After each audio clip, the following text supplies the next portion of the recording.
শুধু ভারতীয় নয়, বিদেশিদের ক্ষেত্রেও রয়েছে। ইন্ডিয়ান প্রিমিয়ার লিগের পারফরমেন্স যেন স্টক মার্কেটের মতন।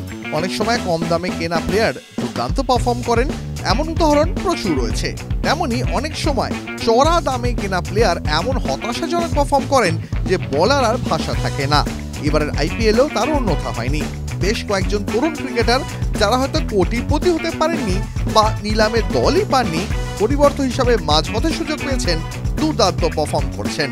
কিন্তু নিলামে যারা দামের দিক থেকে রেকর্ড করেছিলেন বা বেশ চড়া দামে নেওয়া হয়েছিল, তেমনই ফ্লপ 5কে বেছে নেওয়াই যায়। ফ্লপ 5-এ অর্থাৎ এই 5-এর প্রথমেই রাখতে হয় ঋষভ পান্তকে। দেশের অন্যতম সেরা ক্রিকেটার, প্রচুর ম্যাচ উইনিং পারফরমেন্স করেছেন। আইপিএলেও তার পারফরমেন্স ফেলে দেওয়ার মতো নয়। এবারে নিলামে তাকে 27 কোটিতে নিয়েছিল লখনৌ সুপার জায়ান্টস, কিন্তু চূড়ান্ত হতাশ করেছেন। এখনো পর্যন্ত মাত্র একটি হাফ সেঞ্চুরি প্লাস ইনিংস। তার আউটের ধরন নিয়েও প্রশ্ন উঠে গেছে বারবার। ফ্লপ 5-এর টপে পান্থি। এরপরেই যার কথা বলতে হয় কলকাতা নাইট রাইডার্সের ভাইস ক্যাপ্টেন ভেঙ্কটেশ আইয়ার। যদিও চোটের জন্য ঘরের মাঠে চেন্নাইয়ের ম্যাচে তাকে খেলানো হয়নি, রিটেন না করলেও অকশনে প্রায় 24 কোটি টাকায় ভেঙ্কটেশ আইয়ারকে কেনে কলকাতা নাইট রাইডার্স।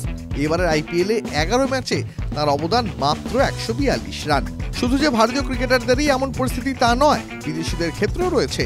তরুণ কিউই ক্রিকেটার রচিন রবীন্দ্রের কথাই ধরা যাক। ভারতে গত ওয়ানডে বিশ্বকাপ এবং আইপিএলের আগে চ্যাম্পিয়ন্স ট্রফিতে দুর্দান্ত পারফর্ম করেছিলেন। চেন্নাই সুপার কিংস তাকে 4 কোটি টাকায় কেনে। যদিও এই ব্যাটিং অলরাউন্ডার 8 ম্যাচে করেছেন মাত্র 191 রান, হাফ সেঞ্চুরিও মাত্র একটি। তালিকায় রাখতেই হয় ভারতের আর এক কিপার ব্যাটারকেও। দেশের জার্সিতে জায়গা অনিশ্চিত, বোর্ডের নজরে অবাধ্য। মুম্বাই ইন্ডিয়ান্সও তাকে রিটেন করেনি। নিলামে অল আউট ঝাঁপিয়েছিল সানরাইজার্স হায়দ্রাবাদ। শেষ পর্যন্ত 11 কোটিরও বেশি টাকায় ঈশান কিশনকে নেয় সানরাইজার্স। নতুন জার্সিতে অভিষেক ম্যাচেই সেঞ্চুরি, কিন্তু তারপর থেকেই একের পর এক ফ্লপ ইনিংস। 11 ম্যাচে তার অবদান 196 রান। ইংল্যান্ডের অলরাউন্ডার লিয়াম লিভিংস্টোনের কথাও বলতেই হয়। আইপিএলের ইতিহাসে অন্যতম হাইপ তোলা প্লেয়ার, তাকে নিয়ে বেশিরভাগ ক্ষেত্রেই ভুগতে হয়। এবার আরসিবির ক্ষেত্রেও একই হয়েছে, তাকে দলে নিয়ে বেশিরভাগ ক্ষেত্রেই ভুগতে হয়। এবার আরসিবির ক্ষেত্রেও তাই হয়েছিল।